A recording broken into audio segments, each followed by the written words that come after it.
Henyo! Idol! Ang pambansang garbo ng Davao. Iyan ang mga katagang dumadagundong sa loob ng marangyang ballroom ng hotel. Nakakasilaw ang mga flash ng kamera, nakakabingi ang palakpakan ng mga negosyante at opisyal ng gobyerno. At sa gitna ng entablado, nakatayo ang aking kakambal na si Danica. Suot ang pinakamahal niyang gown, kumikinang ang mga mata sa peking kagalakan, habang hawak-hawak ang prototype ng flood alert system na pinagpuyatan ko sa loob ng 3 taon. Dugo ko ang dumanak sa bawat pira-pira sumbakal niyan. Luha ko ang pumatak sa bawat linya ng code na nakasulat sa programang yan. Para yan kay Lolo Melencio na nawala ng bahay sa baha. Para sa mga barangay na laging nilulubog ng ulan. Pero sa isang iglap, ang lahat ng pagod ko naging kanya. Ang talino ko, naging pangalan niya. Salamat sa aking mga magulang, sabi ni Danica sa mikropono. Boses na punong-puno ng pagpapakitang tao. Sila ang naging inspirasyon ko para imbentuhin ang proyektong ito. Humigpit ang hawak ko sa sulat mula sa Department of Science and Technology na nagsasabing ako ang nanalo. Ihahakbang ko na sana ang mga paa ko para bawiin ang akin, pero isang kamay ang humablot sa braso ko. Si Mama, ang sarili kong ina. Dani, huwag kang gagawa ng eksena. Bulong niya. Malamig pa sa yelo ang titig sa akin. Para sa pamilya ito. Para sa paaralan natin. Hayaan mo ang kapatid mo ang maging bida ngayon. Tutal, masanay ka naman sa dilim, di ba? Isang tsinelas na nawala sa baha, ang mas masakit pa sa sampal ni Mama. Isang muka, isang dugo, pero bakit ang pakiramdam ko ay isa lamang akong multo sa sarili naming pamilya? Ako si Dani Alcantara. At ito ang kwento kung paanong isang anino ay lalaban para bawiin ang kinang na matagal nang ninakaw sa kanya. Sa harap ng lahat, itinaas ni Mama ang kamay ni Danica habang hawak ang prototype ko. Ang aking anak, ang henyo ng Pilipinas, anya sa mikropono, at ang boses niya ay gumaralgal pa sa kunwaring pagmamalaki. Hindi ko alam kung ano ang mas masakit, ang nakawin ang pinaghirapan ko, o ang marinig mula sa sarili kong ina na ako ay isang katulton lang sa sarili kong tagumpay. Nakatayo ako sa gilid ng ballroom. Hawak ang puting sobre mula sa Department of Science and Technology. Ang lamig ng aircon sa loob ng Grand Ballroom ng Davao Royal Hotel ay tila humahagupit sa balat ko. Pero ang totoo, ang pang-inginig ng mga kamay ko ay hindi dahil sa ginaw. Dahil ito sa galit, dahil ito sa hapdi. Ito ang ika-25 kaarawan namin. Kambal kami pero sa gabing ito, ang pangalan lang ni Danica ang nakasulat sa malaking LED screen sa entablado. Happy birthday, Danica Alcantara, our pride, our genius. Niwala man lang Dani sa dulo. Para akong anino na naligaw sa gitna ng sikat ng araw. Ligtas-Agos System ang pakilala ni Danica sa proyekto ko. Nakasuot siya ng mamahaling pulang gown na nagkakahalaga marahil ng 6 na buwang sweldo ng isang ordinaryong engineer. Hinahawakan niya ang device na parang isang accessory. Hindi niya alam na ang circuit board sa loob niyan ay may mga bakas ng paso ng soldering iron sa mga daliri ko. Hindi niya alam na binuo ko ang algorithm na yan habang umiiyak ako 3 taon na ang nakakaraan. Matapos naming mabalita ang inanod ng baha ang buong kabuhayan ni Lola Melencio sa Bukidnon. This device will change everything, nakangiting sabi ni Danica sa mga investor. I spent nights in the lab, testing the sensors, coding every line. Sinungaling, bulong ko. Ang boses ko ay halos lunurin ng malakas na palakpakan ng mga tao. Hindi ko na napigilan ang sarili ko. Humakbang ako palapit sa stage. Ang bawat tunog ng sapatos ko sa carpet ay parang pintig ng puso ko. Mabilis, galit, at naghahanap ng hustisya. Nang makita ko ni Papa mula sa VIP table, agad na nagbago ang anyo ng mukha niya. Ang meeting, ipinapakita niya sa mga mayor at congressmen ay biglang naging isang babala. Bago pa man ako makatapak sa hagdan ng entablado, mabilis na humarang si Mama. Hinablot niya ang braso ko ng napakahigpit, sapat na para bumaon ang kanyang mga kuko sa balat ko. Dane, anong ginagawa mo rito? Sinabihan kita, doon ka lang sa likod. Madiing bulong ni Mama. Mama, award ko yan. Ako ang gumawaan yan. Bakit hinahayaan niyo si Danica na kunin ang kredito? Nang iginig ang boses ko. Itinaas ko ang sobre. Tumawag ang Dost, ma. Ako ang nanalo. Ako! Imbes na yakap o pagbati, isang malamig at natalim na tingin ang ibinigay sa akin ni Mama. Huwag mo kaming hiyain dito, Danny. Sumunod ka sa akin. Na yun din. Kinaladkad ako ni Mama patungo sa isang maliit na function room sa gilid ng ballroom.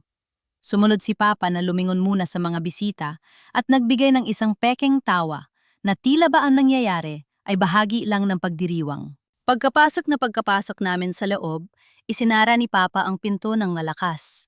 Ang katahimikan sa silid ay mas nakakatakot pa kaysa sa ingay sa labas. 10 milyong piso, Danny, simula ni Papa. Hindi niya ako tinanong kung kumusta ako. Hindi niya ako binati ng happy birthday. Yan ang halaga ng kontratang pipirmahan ng kapatid mo bukas sa Manila Tech Group. Ang kumpanya natin, ang Alcantara Schools, ay nalulubog sa utang. Kailangan natin ng pera at ang pangalan ni Danica. Pero Papa, imbensyon ko yan. Akin ang ligtas agos. Sigaw ko, ang mga luha ay nagsimula ng pumatak.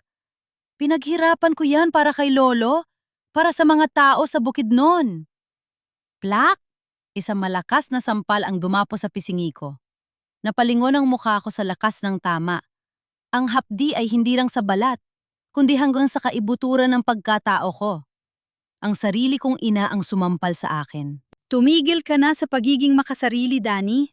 Bulyaw ni Mama Elena. Si Danica ay may 2 milyong followers. Siya ang face ng pamilyang ito. Sino ba ang maniniwala sa'yo? Isang engineering graduate na halos hindi lumalabas ng kwarto? Isang hamak na technician? Hindi lang ako technician, ma. Ako ang gumawa ng lahat. Hikbi ko. Inilabas ni Mama ang isang folder mula sa kanyang bag. Inihagis niya ito sa lamesa sa harap ko. Basahin mo yan. Yan ang pinirmahan mo nung isang buwan. Kinuha ko ang papel na may nanginginig na kamay. Technical Assistant Agreement. Nakasaad dun na ang lahat ng intellectual property ng Ligtas Agos ay pagmamay-ari ng Alcantara Development Corp. At si Danica Alcantara ang kinikilalang lead inventor. Sa ibaba, nakita ko ang pirma ko. Naalala ko na. Nung gabing puyat ako sa pagtapos ng huling prototype, pumasok si Mama sa kwarto ko na may dalang gatas at ilang papeles. Sabi niya permit lang yon para sa lab equipment. Dahil sa sobrang pagod at tiwala sa sariling ina, pumirma ako nang hindi binabasa ang bawat pahina. Ginamit niyo ako! Bulong ko, ang tinig ko ay puno ng kawalan ng pag-asa. Pinlano niyo ito! Ginawa namin ito para sa pamilya, sabi ni Papa Roberto sa malamig na tono. Danica is the star, at ang bawat bituin ay kailangan ng suporta mula sa likuran. Iyon ang papel mo, Danny. Maging anino ng kapatid mo. Tumingala ako sa kanila. Sa harap ko ay ang mga taong nagbigay sa akin ng buhay. Pero sila rin ang pumatay sa aking pangarap sa gabing ito. Hindi ako papayag. Sasabihin ko sa Dost ang totoo. Sasabihin ko sa media na ninakaw niyo ang gawa ko. Humakbang palapit si Papa. Ang kanyang mukha ay puno ng banta. Gawin mo at tinitiyak ko sa iyo, Danny. Kakasuhan ka namin ng libel at breach of contract. May mga abogado kami. Ikaw? Wala kang kahit na ano. At huwag mong kakalimutan ang utang na loob mo sa amin. Sino ang nagpalaki sa'yo? Sino ang nagpakain sa'yo? Utang na loob? Natawa ako ng mapait habang dumadaloy ang luha. Binayaran ko na yan sa 10 taon ng paggawa ng mga assignment at thesis ni Danica. Binayaran ko na yan nang ibigay ko ang lahat ng scholarship fund ko sa inyo noong nagigipit kayo. Pero ito, ang nakawin ang kaluluwa ng trabaho ko, sobra na ito.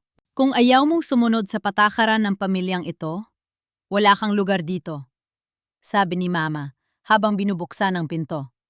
Umalis ka na, ngayon din. Iwanan mo ang laptop mo, ang mga susi ng sasakyan at ang lahat ng gamit na binili namin para sa'yo. Magsimula ka sa simula, Danny. Tingnan natin kung saan ka dadali ng talino mo nang wala ang pangalan ng mga Alcantara. Hindi ako kumibo. Pinunasan ko ang luha ko at tumayo ng tuwid. Kahit nadurog ang puso ko, pilit kong itinaguyod ang aking dignidad. Kinuha ko ang sobre ng Dost, ang tanging bagay na tunay na sa akin sa silid na iyon. Aalis ako, sabi ko. Ang boses ko ay hindi na nanginginig. Pero tandaan niyo ito, Ang tubig ng baha ay hindi napipigilan ng pader na gawa sa kasinungalingan. Balang araw ang katotohanan ang lulunod sa inyo. Lumabas ako ng hotel nang walang kahit na ano, kundi ang suot kong damit at ang sobrang hawak ko. Sa labas, nagsisimula ng pumatak ang ulan sa kalsada ng Davao. Ang bawat patak ay parang paalala ng dahilan kung bakit ko binuo ang Ligtas Agos. Kinuha ko ang aking cellphone para tumawag ng taxi. Pero laking gulat ko nang makitang wala na itong signal. Hindi lang yon. Nakatanggap ako ng huling email bago nawala ng internet. Ang aking bank account ay na-freeze at ang access ko sa cloud server ng aking sariling proyekto ay binura na. Wala akong pera. Wala akong matuluyan. At sa mga oras na ito, si Danica ay kasalukuyang nakikipagkamay sa mga makapangyarihang tao gamit ang aking pangalan. Pero may isang lugar na hindi nila pwedeng bawiin sa akin. Isang lugar kung saan ang katotohanan ay kasing tatag ng mga puno ng kape sa bundok. Lolo Melencio, pauwi na po ako, bulong ko sa gitna ng dilim. Ngunit bago pa man ako makalayo, isang itim na sasakyan ang huminto sa harap ko. Bumukas ang bintana at lumitaw ang mukha ng assistant ni Papa. Miss Dani, may pahabol si Sir Roberto, sabi ng lalaki, sabay abot ng isang legal na dokumento. Ito ay isang cease and desist order. Kapag narinig ng kumpanya na binanggit mo ang pangalan ng Ligtas Agos sa kahit kanino, o kapag nagpakita ka sa Manila bukas, dadalhin ka namin sa korte.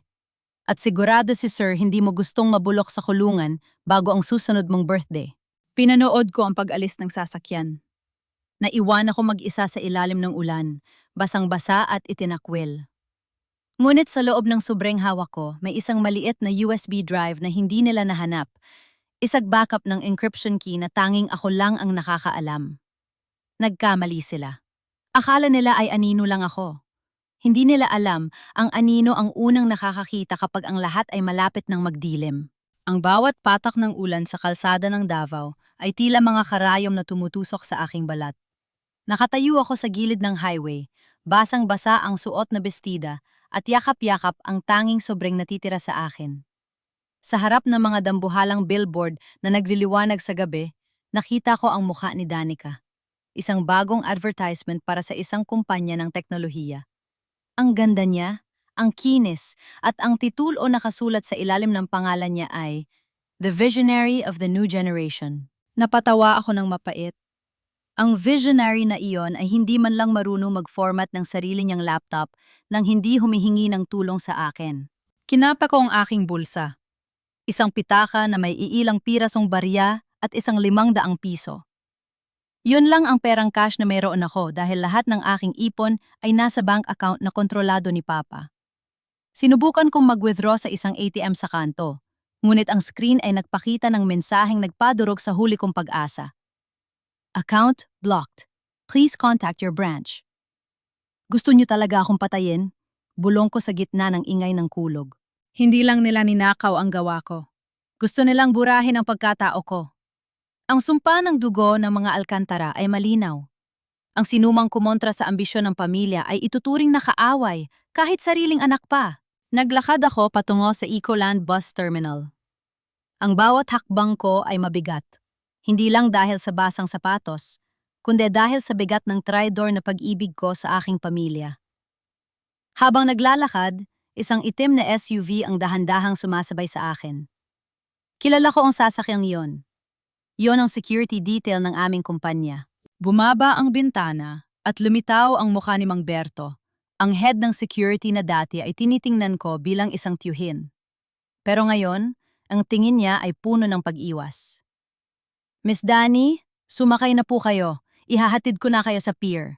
May instruction si Sir Roberto na siguraduhing makakasakay kayo ng barko pa Cebu o Maynila. Huwag na raw kayo magpakita sa Davao o Bukidnon. Sabi ni Mang Berto sa boses na walang emosyon. Instruction? O utos ng diktador? Sagot ko habang humihinto sa paglalakad. Sabihin mo kay Papa Mang Berto, hindi niya hawak ang mga paa ko at hindi niya hawak ang buhay ko. Miss Dani, wag na ninyong pahirapan ang sarili niyo. Alam niyo kung gaano kalawak ang impluensya ni Sir? Kahit saan kayo magpunta sa Mindanao, mahahanap kayo. Tiningnan ko siya ng diretso sa mga mata. Sabihin mo sa kanya, tapos na ang panahon na sunod-sunuran ako. Sabihin mo kay Danica, lasapin niya ang nakaw na liwanag dahil ang gabi ay paparating na. Mabilis akong pumasok sa isang masikip na iskinita kung saan hindi makakasunod ang malaking sasakyan. Tumakbo ako ng tumakbo hanggang sa marating ko ang likurang bahagi ng terminal. Sumakay ako sa isang lumang bus na pabukid nun. Isang bus na puno ng mga sako ng bigas at mga biyaherong pagod. Doon, sa pinakalikurang upuan, sumandal ako sa bintana at hinayaang dumalay ang mga luhang kanina ko pa pinipigilan. Habang umaandar ang bus palayo sa Davao, nakita ko sa TV sa loob ng bus ang isang news flash. Flash report. Danica Alcantara, the young genius, officially donates the Ligtas Agos prototype to the city government. Nakita ko si Mama na nakatayo sa likod ni Danica. Ang muka ay nagniningning sa katanyagan. Naalala ko ang sinabi ni Mama nung bata pa kami. Dani, ikaw ang matalino, kaya ikaw ang dapat mag-alaga sa kapatid mo. Ang tagumpay niya ay tagumpay mo rin. Isang malaking kasinungalingan. Ang tagumpay niya ay itinayo sa ibabaw ng aking pagkakabaon. Naalala ko nung high school, ako ang gumawa ng science project na nagdala sa kanya sa international stage. Ako ang nagsulat ng speech niya nung graduation. Akala ko, pagmamahal yon. Akala ko, bahagi iyon ng pagiging isang pamilya. Pero ang totoo, sinasanay lang nila ako na maging isang tagasilbi sa altar ng ambisyon ni Danica. Nakarating ang bus sa boundary ng Bukidnon ng madaling araw. Ang malamig na simoy ng hangin mula sa mga bundok ay tila yumayakap sa akin. Sinasabing nandito na ako sa lugar kung saan nagsimula ang lahat. Bumaba ako sa isang maliit na kanto at naglakad patungo sa lumang bahay na gawa sa kahoy at semento. Ang bahay ni Lolo Melencio. Ang paligid ay amoy, kape at basang lupa. Natanaw ko ang isang matandang lalaki na nakaupo sa beranda, nagtitimpla ng kape sa gitna ng malamig na umaga, si Lolo Melencio. Ang tanging taong naniwala sa akin nung sinabi ko 3 taon na ang nakakaraan, nagagawa ako ng paraan para hindi na muling malunod ang aming barangay. Dani? Tawag niya. Ang boses ay nangangatal sa gulat. Tumakbo ako patungo sa kanya at niyakap siya ng napakahigpit. Doon, sa piling ng aking lolo, humagulgol ako. Lolo, wala na po. Kinuha po nila ang lahat. Si Papa, si Mama, itinaboy nila ako. Hinaplos ni Lolo ang aking buhok. Ang kanyang mga kamay ay magaspang, puno ng kalyo mula sa pagtatrabaho sa lupa. Pero yon ang pinakamalambot na haplos na naramdaman ko sa buong buhay ko. Hush, Apo. Hindi nila pwedeng kunin ang lahat, mahinong sabi ni Lolo. Ang lupa ay pwedeng agawin. Ang pangalan ay pwedeng dumiwan. Pero ang apoy sa loob mo, yon ang hindi nila kayang hawakan. Pinasok ako ni Lolo sa loob at pinainit ng kape. Habang nakaupo kami sa maliit na hapagkainan, inilapag ko ang sobre sa lamesa. Lolo, kailangan ko pong mabawi ang sa akin. Hindi lang para sa akin, kundi para sa inyo. Si Danica, hindi niya alam kung paano gamitin ang system.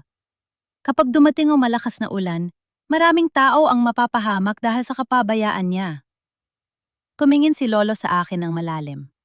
Alam ko, Apo, kaya nga bago ka umalis dito nung 1 taon may iniwan ka sa akin, hindi ba?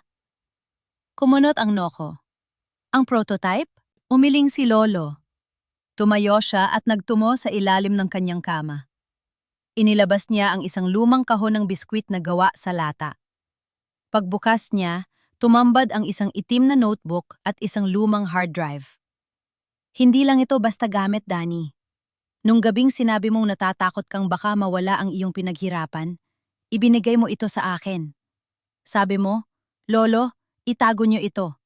Dito nakasulat ang kaluluwa ng Ligtas Agos. Napatigil ang mundo ko. Naalala ko na. Nung panahong nagsisimula pa lang akong makaramdam ng takot sa labis na pag-usisa ni Mama sa aking mga files, gumawa ako ng isang physical backup. Isang bersyon ng code na hindi pa nababago ng kahit sino. At may isa pa, dagdag ni Lolo habang kinukuha ang isang piraso ng papel mula sa loob ng notebook. Ito ang sulat ng iyong lola bago siya pumanaw. Tungkol ito sa mga paaralan ng iyong ama. Tungkol sa kung kanino ba talaga galing ang perang ginamit nila para itayo ang lahat. Binuksan ko ang sulat at halos tumigil ang tibok ng puso ko sa nabasa ko. Ang Alcantara Schools, ang pundasyon ng yaman ni Papa, ay hindi galing sa kanila. Isang malaking lihim ang nakabaon sa loob ng aming pamilya. Isang lihim na kapag nalaman ng publiko ay gigiba sa bawat pader na itinatayo ni Papa at Mama para kay Danica. Dani, seryosong sabi ni Lolo, ang laban na ito ay hindi lang tungkol sa isang machine. Tungkol ito sa katarungang matagal nang ipinagkakait sa'yo bago ka pa man ipanganak. Hinawakan ko ang hard drive ng mahigpit. Ang hapdi ng sampal ni Mama ay naroon pa rin, pero ngayon, may kasama na itong bagong apoy. Hindi lang ako anino. Ako ang bagyong hindi nila inaasahang darating. Sa labas, ang araw ay nagsisimula ng sumikat sa Bukidnon. Binibigyang liwanag ang landas na tatahakin ko. Isang landas na puno ng panganib, pero sa dulo nito ay ang pagbawi sa aking pangalan. Ang katahimikan ng Bukidnon ay ibang-iba sa ingay ng Davao. Dito, hindi mo maririnig ang ugong ng mga mamahaling sasakyan o ang plastik na tawanan sa mga ballroom. Ang tanging maririnig mo ay ang marahang paghampas ng hangin sa mga dahon ng kape at ang malayong tilaok ng mga manok sa madaling araw. Nagising ako sa loob ng maliit na kwarto ko sa bahay ni Lolo Melencio. Ang dingding na gawa sa pinagtagni-tagning kahoy ay amoy lumang papel at tuyong damo. Sa loob ng mahabang panahon, ito ang naging takbuhan ko tuwing nararamdaman kong nasasakal na ako sa ekspektasyon ng aking mga magulang sa lungsod. Pero ngayon, hindi na ito isang bakasyunan. Ito na ang aking kuta. Bumangon ako at lumabas sa maliit na kusina. Naabutan ko si Lolo na nagluluto ng sinangag at tuyo. Ang usok ng kaping barako ay humahalo sa malahig na hamog na pumapasok sa bintana. Kain na, apo. Kailangan mo ng lakas. Mahina hong sabi ni Lolo. Naupo ako sa harap ng lamesang gawa sa kawayan. Sa kabila ng gutom parang may nakabara sa aking lalamunan. Lolo, kagabi po, yung sulat ni Lola, ano po ba talaga ang ibig sabihin yun? Bakit yung sinabing hindi kila papagaling ang puhunan para sa Alcantara Schools? Ibinaba ni Lolo ang hawak niyang sandok at tumingin sa labas. Tila inaalala ang mga taong lumipas bago pa ako ipanganak. Ang lola mo, si Aurora, ay galing sa isang pamilya ng mga guro rito sa Bukidnon. Nang pumanaw ang mga magulang niya, iniwan sa kanya ang isang malawak na lupain at isang trust fund.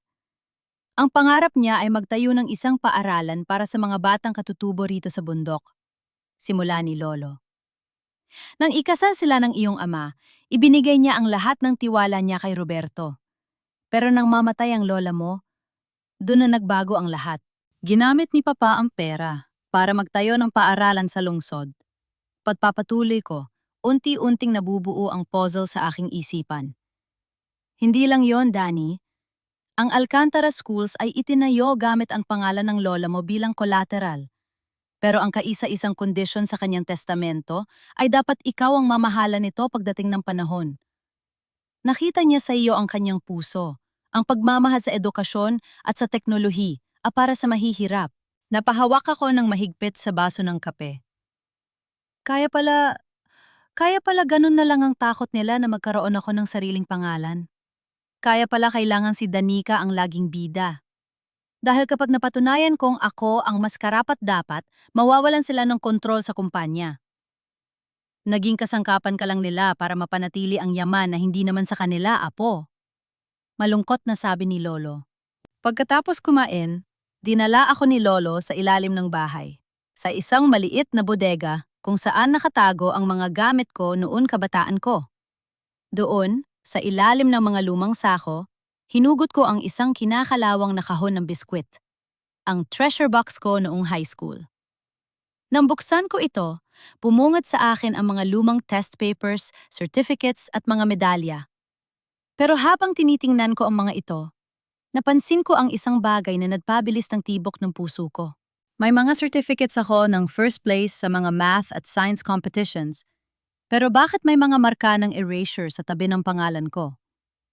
Kinuha ko ang isang magnifying glass ni Lolo at tiningnan ang orihinal na record ng aking enrollment nung high school na nakatago rin doon. Lolo, tingnan niyo ito, bulong ko.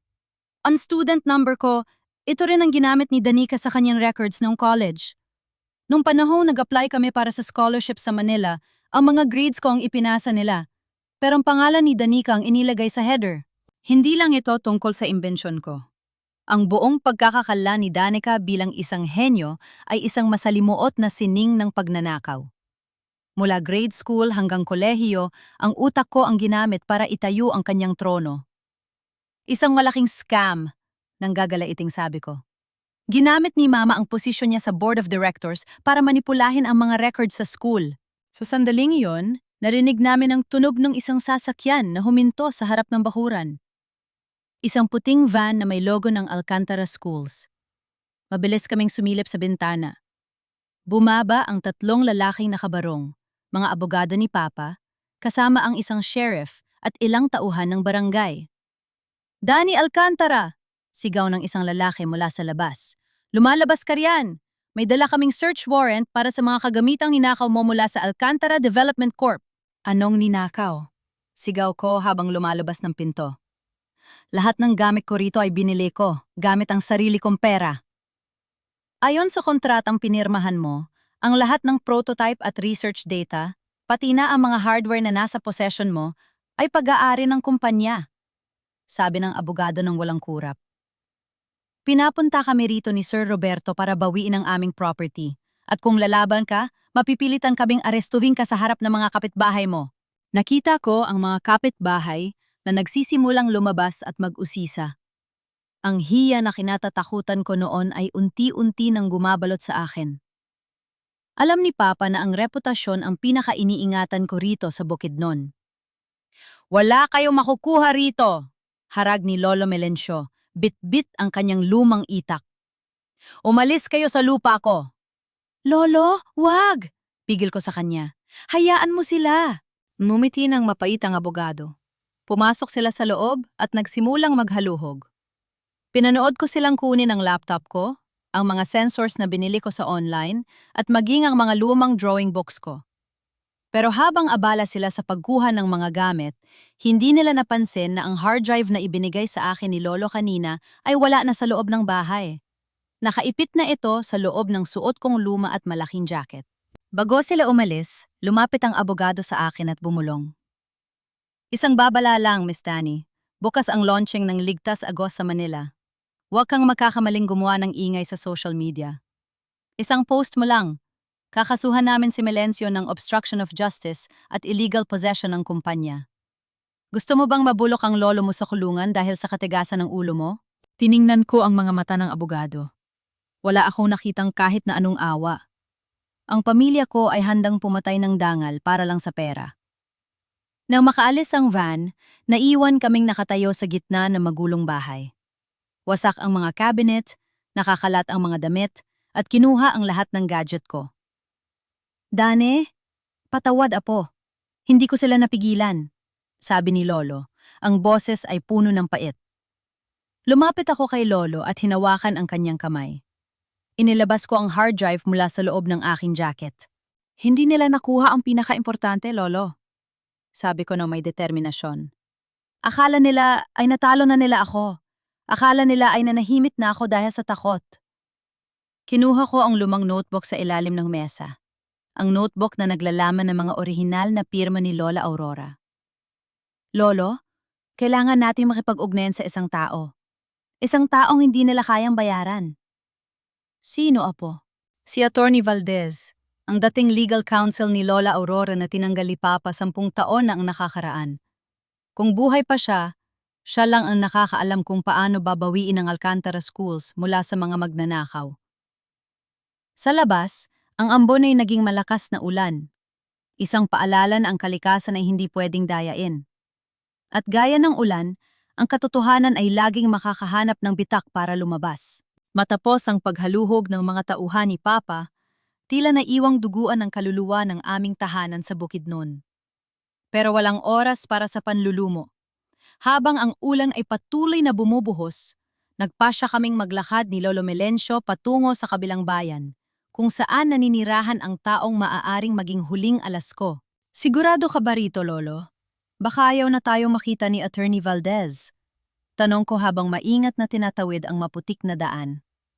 Ang hard drive na nakatago sa jacket ko ay tila bumibigat sa bawat hakbang, isang paalala ng responsibilidad na pasan ko.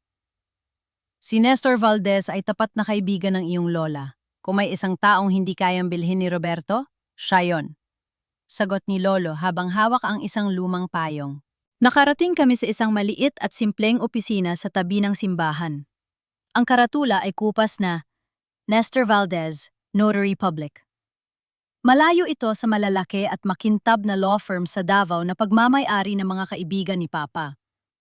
Nang pumasok kami, bumungad ang amoy ng lumang papel at sigarilyo. Isang matandang lalaki na may makapal na salamin ang tumingala mula sa tumpok ng mga dokumento. Melencio? Ikaw ba yan? Gulat na tanong ng abogado. Nestor, kailangan namin ng tulong mo. Ang apo ni Aurora, si Danny, pakilala ni Lolo. Tumingin sa akin si Attorney Valdez. Ang kanyang mga mata ay tila nagbabasa ng aking buong pagkatao. Kamukhang-kamukha mo ang lola mo, Ija. Pero bakit basang-basa kayo? At bakit ang balita sa TV ay ang kapatid mo ang bida sa pamilya nyo? Ikinuwento ko ang lahat, mula sa pagnanahaw ng aking imbensyon hanggang sa pagpapatalsik sa akin sa sarili kong tahanan. Inilabas ko rin ang notebook ni Lola Aurora at ang hard drive. Nang makita ni attorney ang notebook, nanginig ang kanyang mga kamay.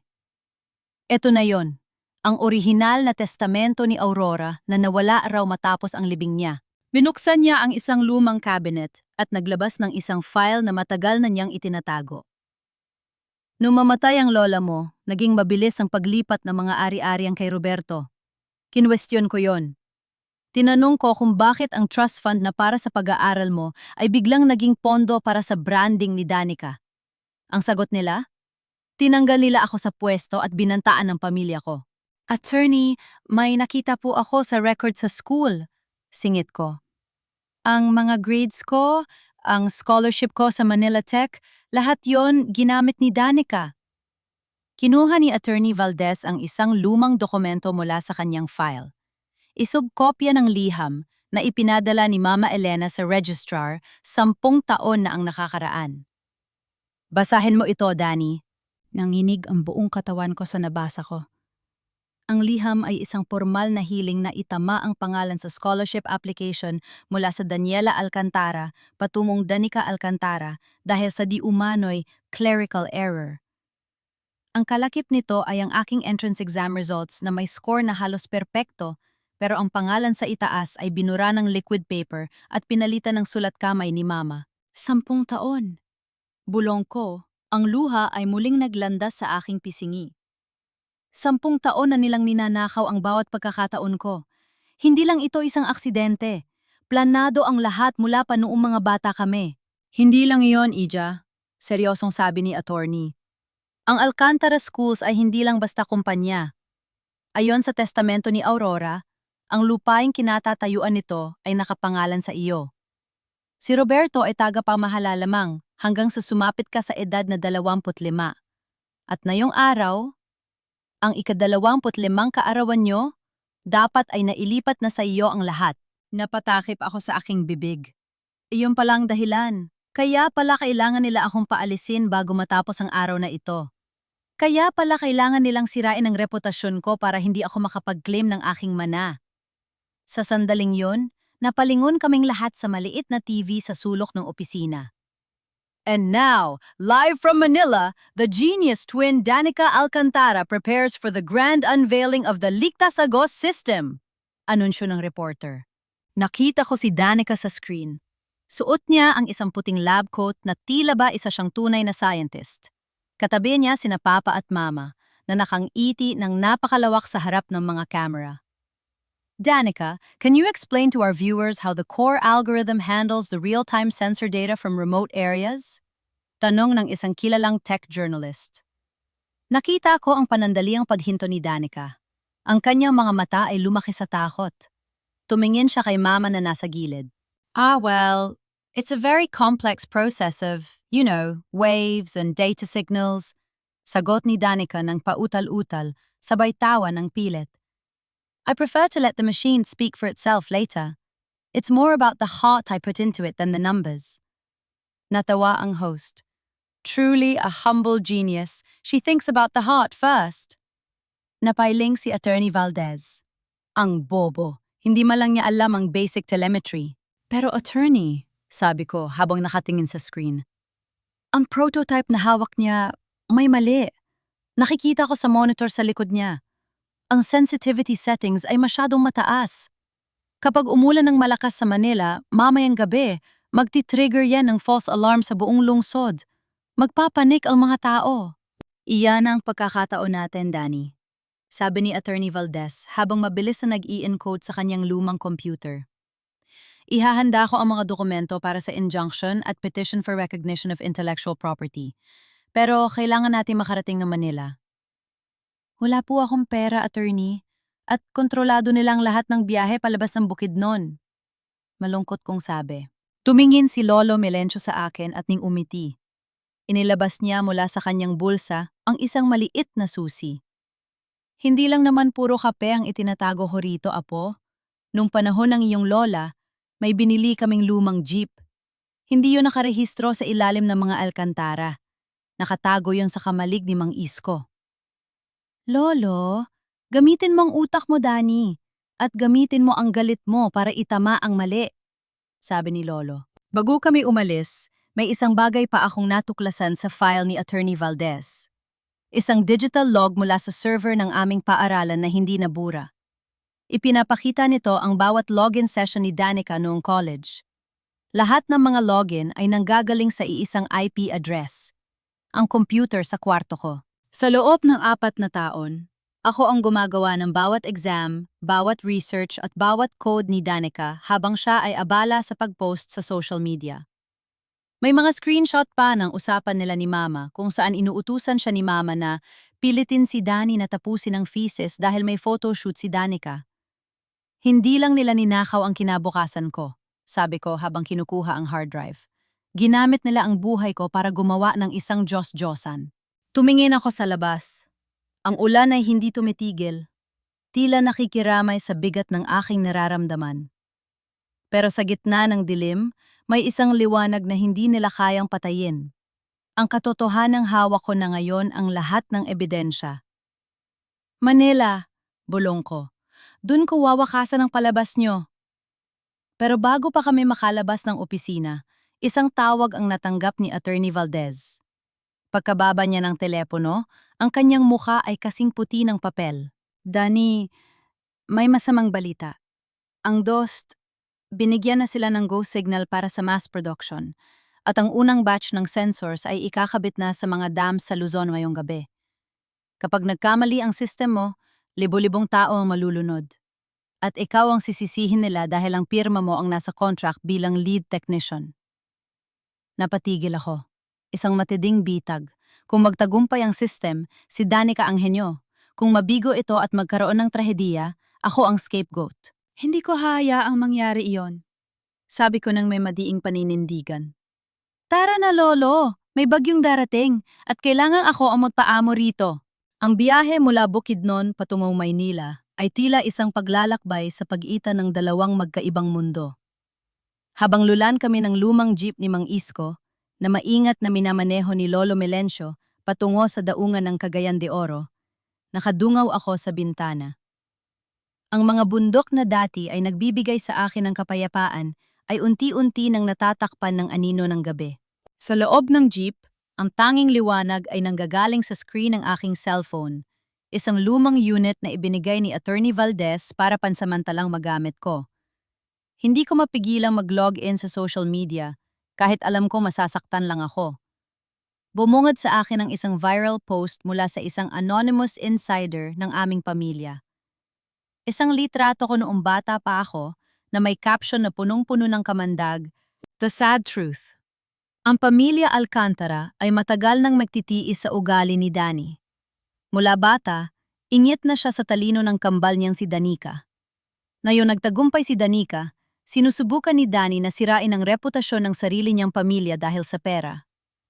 May history rin siya ng mental instability. Please, huwag tayong maniwala sa mga black propaganda laban sa ating pambansang henyo. Binasa ko ang mga comments. Ang bawat salita ay parang laslas sa aking danggal. Grabe naman pala itong si Danny. Sariling pamilya, kinakalaban. Kaya pala laging nakatago, may sayad pala. Justice for Danica! Huwag hayaang nakawin ng isang bitter na kapatid ang moment ng Pilipinas. Nanginginig ang aking mga kamay. Napansin yun ni Lolo Melencio sa pamamagitan ng rear-view mirror. Huwag mong basahin ang mga bulong ng mga taong hindi kakilala, Danny. Mahinahong sabi ni Lolo. Ang liwanag na nanggagaling sa paninira ay hindi tumatagal. Parang ningas kugon lang yan. Lolo, ang sarili kong ina ang nagpakalat nito. Pabulong kong sagot, ang boses ko ay halos mawala. Kilala ko ang paraan ng pananalita ni Mama. Siya lang ang nakakaalam sa mga kwentong ito na binaluktot niya. Ginagawa nila akong baliw sa harap ng buong mundo para kapag nagsalita ako, wala nang maniwala. Iyan ang tinatawag na gaslighting, Ija. Singit ni Attorney Valdez na abala sa pag-aayos ng mga papeles sa likurang upuan. Gusto nilang wasakin ang kredibilidad mo bago ka pa man makatapak sa korte. Pero tandaan mo, ang ebidensya ay hindi emosyonal. Ang ebidensya ay katotohanan. Habang papalapit kami sa lungsod, lalong naging matingkad ang liwanag ni Danica.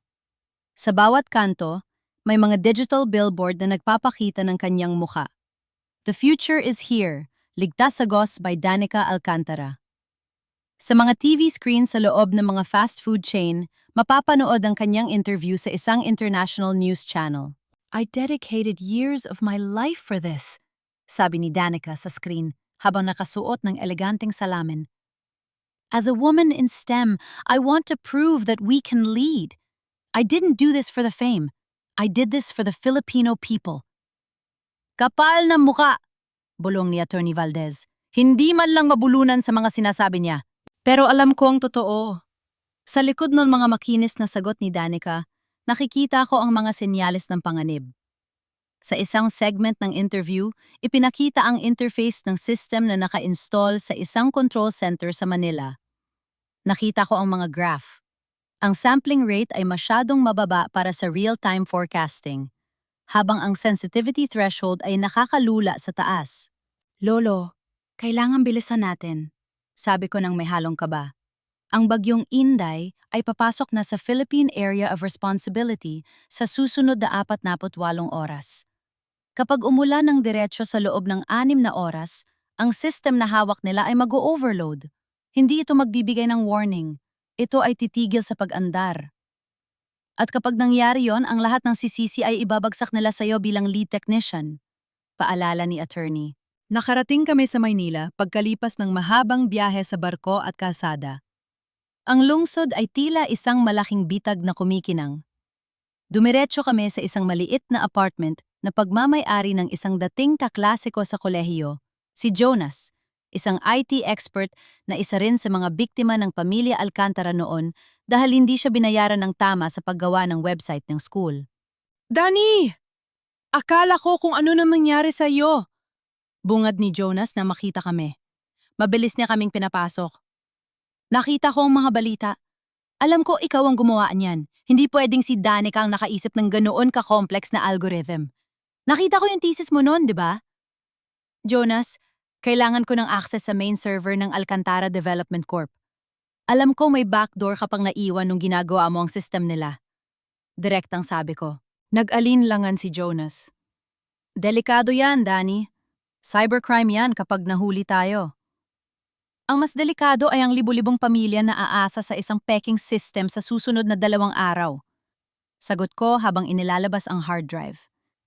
Kailangan ko lang i-upload ang ethics patch, isang hidden line of code na tanging ang orihinal na author lang ang makakapag-activate. Kapag na-activate ko ito, lalabas sa lahat ng monitor ng DOST ang pangalan ng tunay na creator sa bawat transaction ng data. Habang nagtatrabaho kami ni Jonas, hindi ko maiwasang mapatingin sa isang newsfeed. May bagong update. Flash report, the Alcantara family is hosting a celebratory gala tonight at the Manila Hotel. Special guests include international investors and the Secretary of Science and Technology. Danica Alcantara is expected to sign a 20 million peso contract for the expansion of the project. Isang kurot sa puso ang naramdaman ko. Sa gabing ito, habang nagtatago ako sa isang madilim na kwarto, kumakain ng malamig na cup noodles, at pilit na ibinabalik ang aking danggal, ang aking pamilya ay nagdiriwang gamit ang aking pawis at luha. Maya-maya, biglang tumunog ang cellphone ni Attorney Valdez. Pagkababa niya, tumingin siya sa akin ng may pag-aalala. Danny, ang nanay mo, tumawag sa akin. Akala niya ay hindi kita kasama. Tinatanong niya kung nasaan ka raw dahil nag-aalala sila. Pero may nahagip akong boses sa background. Si Roberto, may kausap na pulis. Inihahanda na nila ang warrant of arrest para sa iyo para sa kasong qualified theft. Sabi nila ninakaw mo raw ang kumpanya at mga sikreto nito. Napatigil ako sa pag-type. Ang aking sariling ama, gagamit ng pulis laban sa akin. Hayaan mo silang maghanap, sabi ko, habang unti-unting lumilitaw sa screen ang progress bar ng aming upload. Sa oras na matapos ang gabing ito, hindi na ako ang tatakbo, sila na. Tiningnan ko ang bintana ng apartment. Sa malayo nakita ko ang mga kulay abong ulap na nagsisimulang magtipon sa langit ng Maynila. Ang bagyo ay paparating na. At kasabay nito, ang katotohanan na matagal nilang ikinulong sa dilim.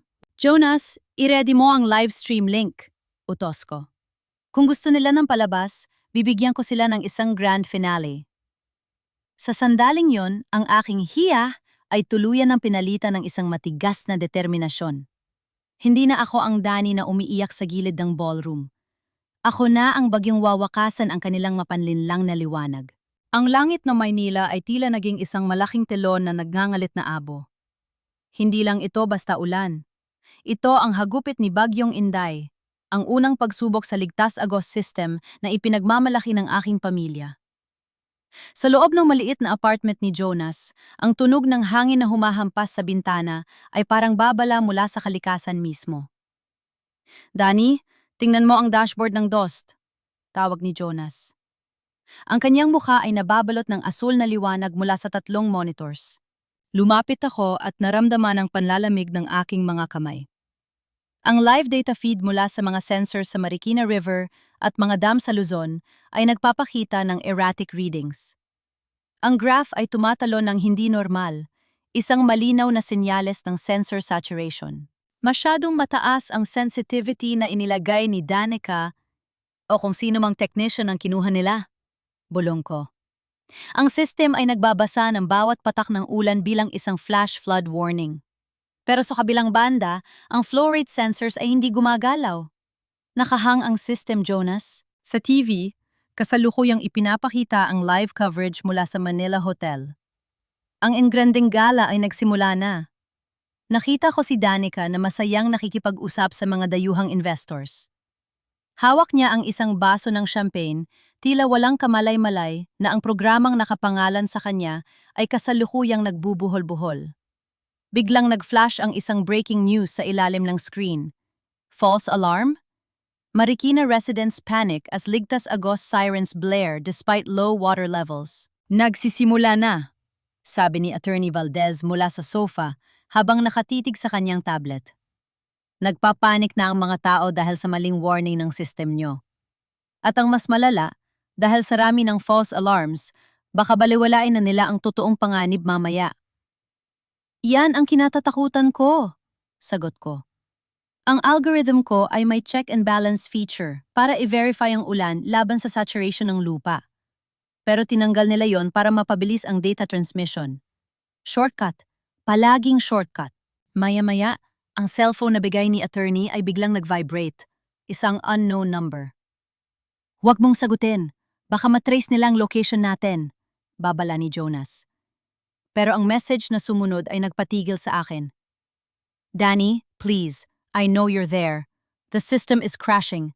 Papa is furious. People might die. Help me. Galing kay Danica. Gusto niyang ayusin ko ang gulo niya habang siyang tumatanggap ng palakpak. Bulong ko ng may pait. Huwag kang papayag, Danny, madiing sabi ni attorney. Hayaan mo silang malunod sa sarili nilang kasinungalingan. Hindi ko sinagot ang message. Pinanood ko ang news. Ang sitwasyon sa labas ay lalong lumalala. Ang ulan ay naging delubyo na. Ayon sa Weather Bureau, ang sentro ng bagyo ay dadaan mismo sa Metro Manila sa loob ng 3 oras. Nakita ko sa screen si Papa Roberto na umakyat sa stage ng gala para pakalmahin ang mga investors. Minor technical glitch only, sabi niya habang pinapawisan. Our genius inventor Danica is already coordinating with the technical team to recalibrate. Recalibrate? Wala siyang alam sa recalibration. Sigaw ko sa harap ng TV. Isang panibagong message ang dumating, isang video call request. Sinagot ko ito pero itinago ko ang kamera ko. Lumitaw ang mukha ni Danica. Hindi na siya ang glamorous influencer na nakita ko kanina. Nakakulong siya sa isang banyo sa hotel. Ang makeup niya ay hulas na sa iyak at nanginginig ang kanyang mga kamay. Dani, please, talk to me, hikbi niya. Ang mga sensors sa Montalban biglang nawala sa map. Sabi ng mga engineers ni Papa, baka nasira na raw ang hardware. Pero ang tubig sa dam ay mabilis na tumataas. Dani, kapag hindi nag-trigger ang gate release warning, lulubog ang 3 barangay sa ibaba. Bakit mo sa akin sinasabi yan, Danica? Malamig kong tanong. Hindi ba't ikaw ang henyo? Ikaw ang visionary? Di ba't ikaw ang nagpuyat para rito? Alam mo namang wala akong alam doon. Sigaw niya. Ang boses ay puno ng desperasyon. Pinilit lang ako ni Mama. Dani, kailangan ko ang code mo. Yung original file. Sabi ng technician, may master key ka raw na itinago para ma-override ang system failure. Ibigay mo sa akin, please. Ililigtas ko ang pamilya natin. Ililigtas ang pamilya? O ililigtas ang kontrata mo? Natawa ako ng mapait. Ang bawat shortcut na inaprobahan mo, Danica, ay buhay ng tao ang nakataya. Binalaan kita sa Davao, pero mas pinili mong maniwala sa sarili mong kasinungalingan. Dani, please! May mga bata roon. Ang mga tao sa Barangay San Jose lulubog sila. Napatigil ako. Barangay San Jose. Iyon ang lugar kung saan nakatira ang pamilya ng dati naming yaya. Ang taong nag-alaga sa amin ng mas higit pa sa pag-aalaga ni Mama Elena. Ang puso ko ay nag-aaway. Ang galit ko laban sa aking kambal ay nagbabangga sa aking konsensya bilang isang engineer.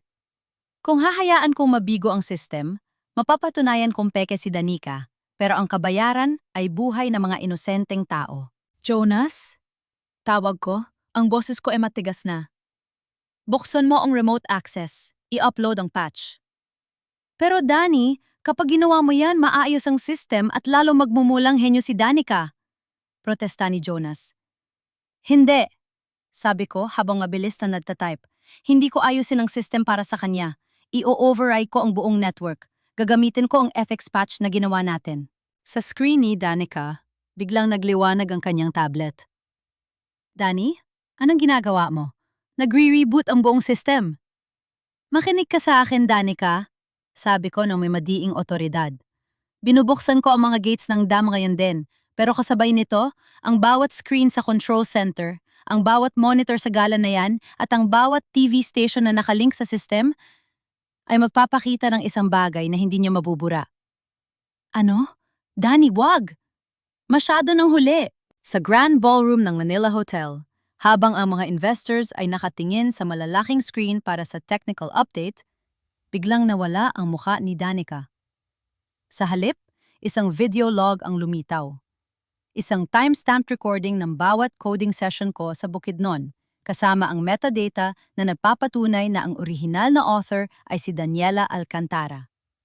At sa gitna ng screen, malalaking letra ang lumitaw. System restored by the true inventor, Daniela Alcantara. Authorized overridden due to fraudulent activity. Dani, anong ginawa mo? Sigaw ni Danica bago ko pinutol ang tawag. Pero ang tagumpay ko ay panandalian lang. Dani, tingnan mo ito! Sigay ni Jonas habang itinuturo ang kabilang monitor. Isang hindi inaasahang error ang lumitaw. Isang cyber attack alert. May ibang tao na pumasok sa system.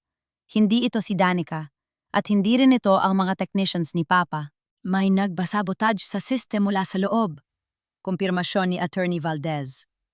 Sinisikap nilang i-lock ang mga gates ng dam para magmukhang ikaw ang pumatay sa mga tao sa Barangay San Jose. Sino? Tanong ko. Ang nanay mo, sabi ni attorney habang tinitingnan ang IP source. Gagamitin niya ang pag-override mo para ipakita sa mundo na ikaw ang baliw na kapatid na gustong pumatay ng tao para lang sa paghihigante. Napatulala ako. Ang sarili kong ina handang pumatay ng maraming tao, itatapon ang lahat ng konsensya, para lang hindi mabunyag ang kanilang kasinungalingan at para madiin ako sa isang krimeng hindi ko ginawa. Ang ulan ay lalong lumakas. At sa malayo narinig ko ang unang sirena ng totoong panganib. Ang bawat tipa ko sa keyboard ay tila may kasamang pait. Sa loob ng madilim na apartment, ang tanging liwanag ay ang asul na anino mula sa monitor na nagpapakita ng isang digital na digmaan. Sa kabilang dulo ng network, sa marangyang suite ng Manila Hotel, alam kong ang aking sariling ina ang pilit na humaharang sa bawat utos ko sa system. Dani, bitaw na. Matrace nila ang location natin kapag hindi tayo huminto. Sigaw ni Jonas. Ang nanay mo, she's not just blocking you. Sinisira niya ang logs para magmukhang ikaw ang nag-lock ng mga gates. Kapag nalunod ang mga tao sa Barangay San Jose, ang IP address ng apartment na ito ang ituturo ng pulis. Napatigil ang mga daliri ko sa ibabaw ng keys. Ang pang-inyinig ng aking katawan ay hindi na dahil sa lamig ng ulan sa labas, kundi dahil sa kilabot. Isang ina, handang pumatay ng daan-daang tao at itapon ang sariling anak sa kulungan para lang protektahan ang isang kasinungalingan. Para lang sa hiya. Para lang sa pera. Ito ba ang halaga ng pagmamahal mo, ma? Bulong ko sa hangin. Ang mga luha ay muling naglandas sa aking pisingi. Dani, kailangang umalis na tayo rito. Madiing sabi ni Attorney Valdez habang mabilis na nililigpit ang kanyang mga papeles. Narinig ko sa scanner ng pulis may nag-report ng cyber-terrorist activity sa area na ito. Hindi magtatagal. Papasukin na tayo rito. Hayaan mo na ang system. Hayaan mo magkaroon ng trahedya para malaman ng lahat na peke ang ligtas agos ni Danica. At ano ang kapalit, attorney? Tiningnan ko siya. Ang mga mata ko ay puno ng hapdi. Ang buhay ni Yaya Ising? Ang mga bata sa barangay na walang kinalaman sa kasakiman ni Papa? Kung hahayaan ko silang mamatay para lang mapatunayan kung tama ako, ano nang pagkakaiba ko kay Mama? Natahimik ang silid. Sa labas, ang dagundong ng kulog ay tila isang hatol. Sa screen, ang water level sa Montalban Dam ay nasa critical level na. Isa na lang na command ang kailangan para bumukas ang mga spillway gates ng dahan-dahan at maiwasan ang biglaang pagbaha. Pero ang command na yon ay kasalukuyang nakalock sa ilalim ng administrator password na pinalitan ni Mama Elena. Naalala ko ang sinabi ni Lolo Melencio bago ako umalis ng bukid noon. Ang karunungan ay binigay para magligtas, hindi para pumatay. Sa gitna ng galit ko, isang imahe ang biglang pumasok sa isip ko. Ang imahe ni Yaya Ising noong bata pa kami. Ang taong nagtatahi ng aming mga uniforme. Ang nagpupunas ng aming mga luha kapag pinapagalitan kami ni Mama dahil sa mababang grades. Siya ang pamilyang naramdaman ko kahit wala akong sariling kwarto sa bahay. Siya ang dahilan kung bakit ko binuo ang proyektong ito. Hindi ko sila pwedeng iwan, sabi ko nang may malamig na determinasyon. Anong gagawin mo? Tanong ni Jonas. Gagamitin ko ang Lolo Melencio encryption, sagot ko. Hindi yun isang code. Isa iyong hardware bypass na itinago ko sa circuit board ng bawat sensor bago pa man nila nakawin ang prototype. Hindi yon maa-access ni Mama kahit anong gawin niya dahil kailangan nito ng physical sequence na tanging ako lang ang nakakaalam. Mabilis kong kinuha ang aking cellphone at nag-dial ng isang number. Sino ang tinatawagan mo? Tanong ni attorney. Ang technician ni Papa na nasa dam site na yon, si Mangorio. Alam kong takot siya kay Papa. Pero alam ko ring may malasakit siya sa mga tao. Nang sumagot si Mangorio, narinig ko ang malakas na hangin at ang takot sa kanyang boses. Miss Dani, bakit po kayo tumatawag? Sabi ni Sir Roberto, ikaw daw ang sumisira sa system. Mangorio, makinig ka sa akin! Sigaw ko para marinig sa gitna ng bagyo. Nasa panganib ang pamilya mo sa San Jose. Ang system ay nakalock. Kailangan mo pumunta sa control box sa ilalim ng main tower. May makikita kang maliit na switch na kulay asul. I-flick mo yan ng 3 beses sa loob ng 5 segundo. Pero Miss Dani, mahuhuli ako ng mga guard. Mate-terminate ako. Mangorio, kapag hindi mo ginawa yan, wala ka nang uwian na pamilya mamaya. Please, do it for them. Do it for the truth. Tumagal ng ilang segundo ang katahimikan. Ang bawat segundo ay tila isang taon. Sa screen, ang alert ay naging pula na. Overspill imminent. Biglang nag-flash ang monitor ni Jonas. Isang green light ang lumitaw. Danny, pasok na tayo. Natrigger ni Mangorio ang hardware bypass. Sigaw ni Jonas. Agad kong itinipa ang command.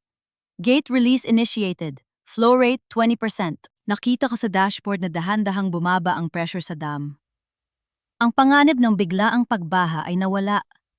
Ang mga tao sa barangay San Jose, ligtas sila. Pero ang tagumpay ko ay may mabigat na kapalit. Danny, look! Itinuro ni Jonas ang isa pang monitor. Dahil ginamit ko ang hardware bypass, ang pangalan ko, ang aking IP address at ang digital signature ko ay nakatatak na ngayon sa bawat emergency log ng system. Sa mata ng batas, ako ang pumasok sa system ng walang pahintulot. Ako ang hacker. Biglang narinig namin ang malakas na busina ng mga sasakyan sa ibaba. Ang mga pulang asul na ilaw ng pulis ay nagliliwanag sa bintana ng apartment. Nandito na sila, bulong ni Attorney Valdez. Dane, kailangan tumakas na tayo sa likod. Hindi, sabi ko habang dahan-dahang tumatayo. Kinuha ko ang hard drive at ang notebook ni Lola Aurora. Tapos na ang pagtatago ko, attorney. Ligtas na ang mga tao. Ngayon, oras na para harapin ang mga taong gustong pumatay sa akin gamit ang sarili kong gawa. Danny, mabibilanggo ka! Sigaw ni Jonas. Baka sa loob ng rehas, mas malaya pa ako kesa nung nasa ilalim ako ng anino ni Danica. Sagot ko nang may mapait na ngiti. Pagkabukas ng pinto ng apartment, tumambad sa amin ang 4 na armadong pulis, kasama ang assistant ni Papa na si Mark. Daniela Alcantara, you are under arrest for cyber terrorism and qualified theft, sabi ng pulis habang inilalabas ang posas. Tumingin ako kay Mark. Nakita ko sa kanyang mga mata ang pagkagulat ng makitang hindi ako lumaban. Sabihin mo kay Papa at Mama, sabi ko habang iniaabot ang aking mga kamay para posasan. Nakaligtas ang mga tao, pero ang kasinungalingan nila, yon ang hindi makakaligtas sa gabing ito. Habang inilalabas ako ng building sa ilalim ng malakas na ulan, nakita ko ang mga camera ng media na naghihintay. Alam kong bukas, ang mukha ko magiging mukha ng isang kriminal. Pero sa kaloob-looban ko, naramdaman ko ang isang uri ng kapayapaan na hindi kayang ibigay ng kahit anong medalya o palakpak. Nagawa ko ang tama. At ngayon, magsisimula na ang tunay na digmaan. Ang lamig ng bakal na rehas ay tila nanunuot sa aking mga buto. Nakaupo ako sa isang sulok na detention cell sa loob ng Camp Crame. Suot pa rin ang basang damit mula sa ulan kagabi. Ang amoy ng semento at disinfectant ay tila sumasakal sa akin. Sa labas ng selda, naririnig ko ang ugong ng telebisyon sa desk ng mga pulis. Isang malaking katanungan ngayon ang motibo ni Daniela Alcantara, ang itinuturong hacker na sumabotahe sa Ligtas Agos system kagabi. Ayon sa kanyang amang si Roberto Alcantara, ang anak ay may matagal ng problema sa pag-iisip at baka nagawa ito dahil sa matinding silos sa tagumpay ng kanyang kambal na si Danica. Natawa ako ng mapait, isang tawang walang tunog. Problema sa pag-iisip. Yan ang pinakamadaling label na ibigay nila sa akin para hindi napakinggan ng mundo ang aking panig. Biglang bumukas ang pinto ng detention area. Pumasok si Mama Elena, kasunod si Papa Roberto. Nakasuot sila ng formal na damit, tila galing lang sa isang mahalagang pulong. Walang bakas ng pag-aalala sa kanilang mga mukha, tanging galit at pandidiri. Anong ginawa mo, Danny? Pabulong na sigaw ni Mama habang nakatitig sa akin sa loob ng selda. Sira na ang gala, sira na ang kontrata namin sa Manila Tech dahil sa mga ethics patch na inilabas mo sa screen. Pinahiya mo kami sa harap ng buong mundo. Pinahiya? Tumayo ako at lumapit sa rehas. Ma, muntik nang balunod ang daan-daang tao dahil sa kasinungalingan nyo.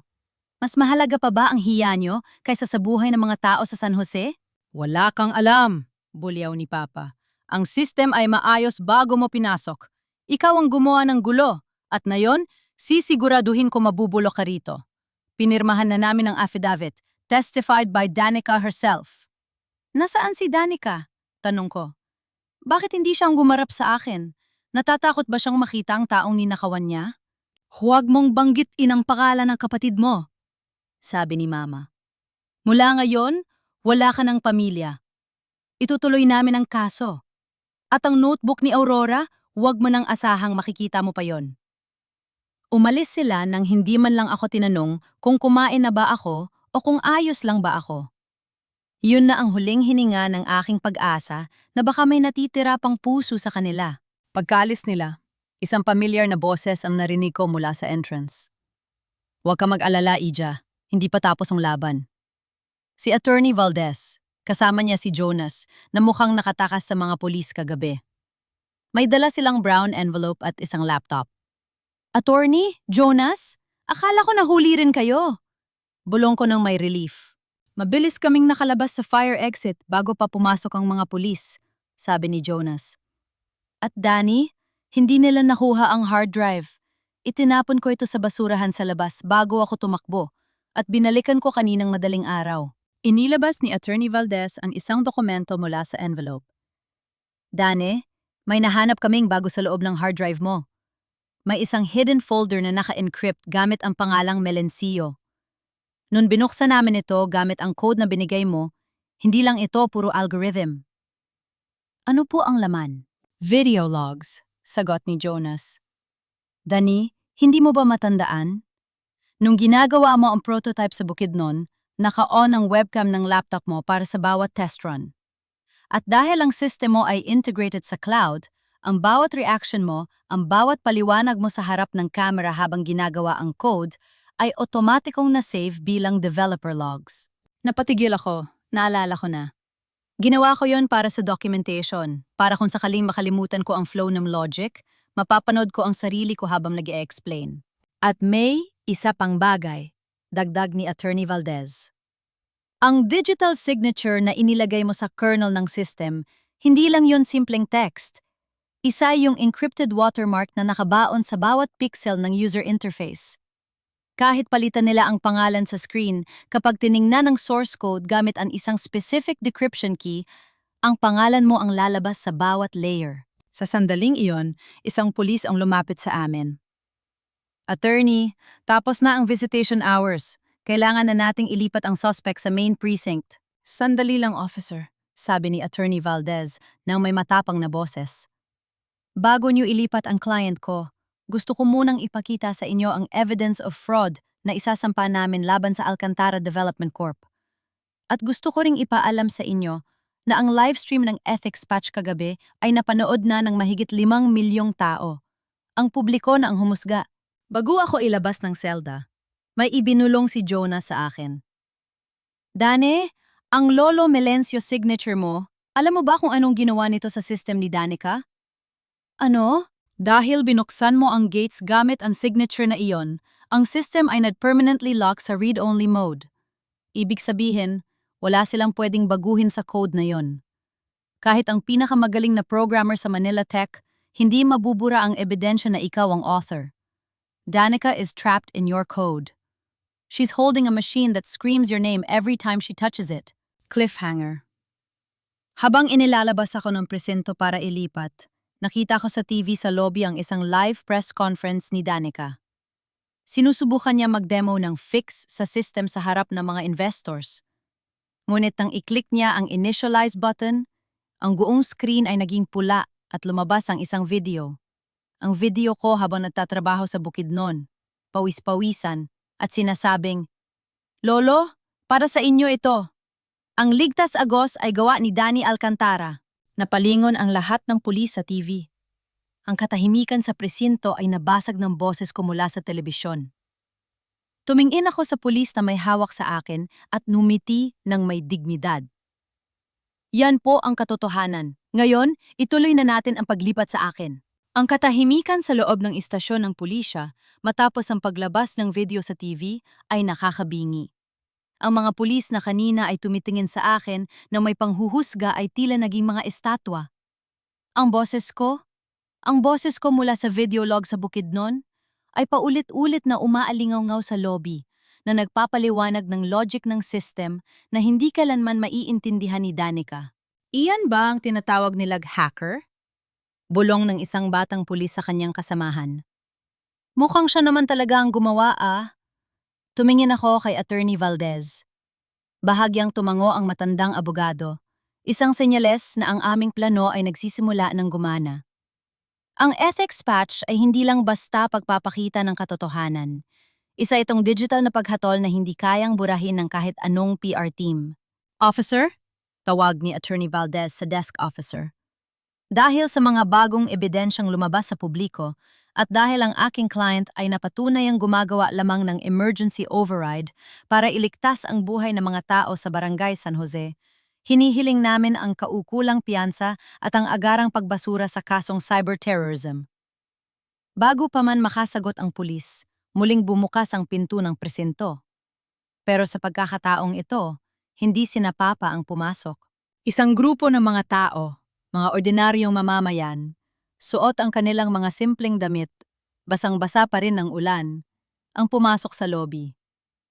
Sa unahan nila ay si Mang Goryo, ang technician, at si Yaya Ising. "Nasaan si Danny?" Sigaw ni Yaya Ising. Ang kanyang mga mata ay puno ng luha. "Nandito kami para magtestigo. Si Danny ang nagligtas sa amin. Kung hindi dahil sa tawag niya kay Mang Goryo, nalunod na kami lahat."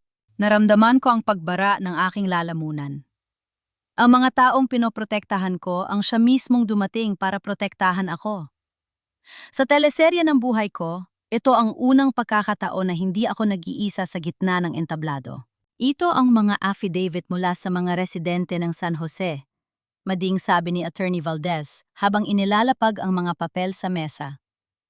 At ito naman ang kopya ng mga original schematics na may authentication mula sa IPO, Intellectual Property Office, na isinumate ni Danny 3 taon na ang nakakaraan sa Davao na sinubukan ninyong ibaon sa limot.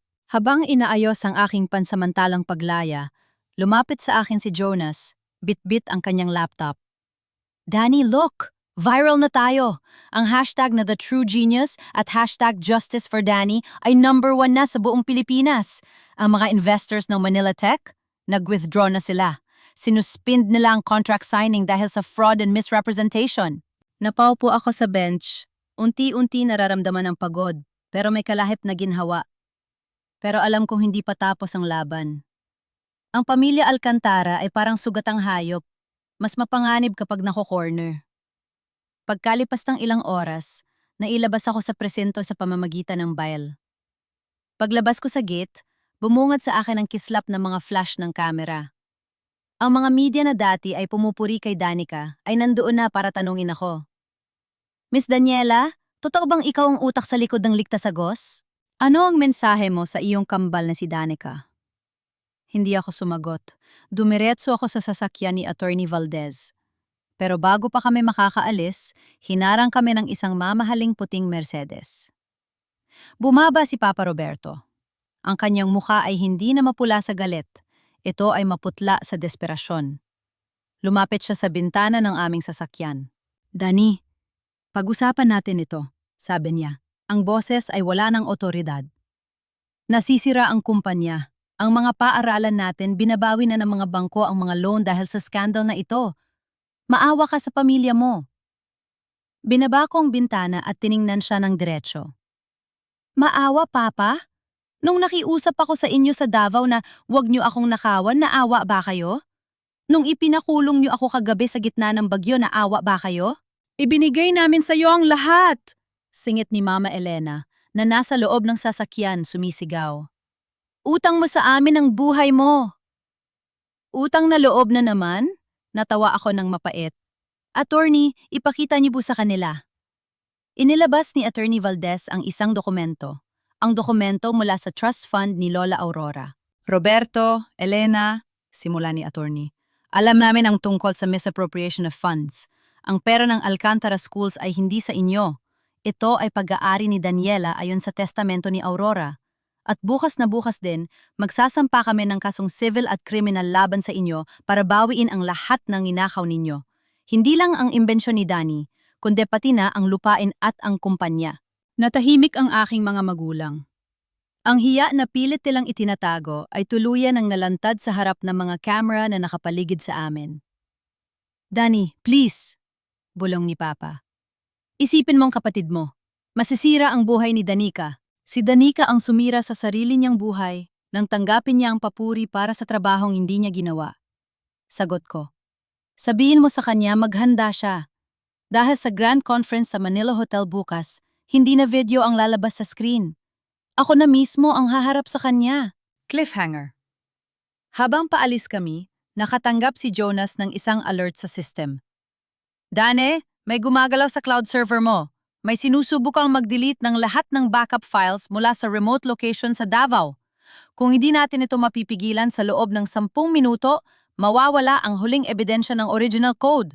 Tumingin ako sa orasan. Hindi nila alam. Ang server na yon ay may mirror protocol. Attorney, dalhin niyo kami sa Manila Tech Hub.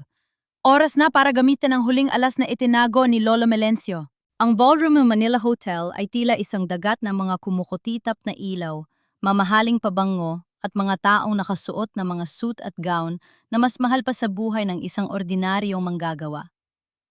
Ngunit sa likod ng marangyang fasad na ito, ramdam ang tensyon na tila isang kuryenteng handang sumabog.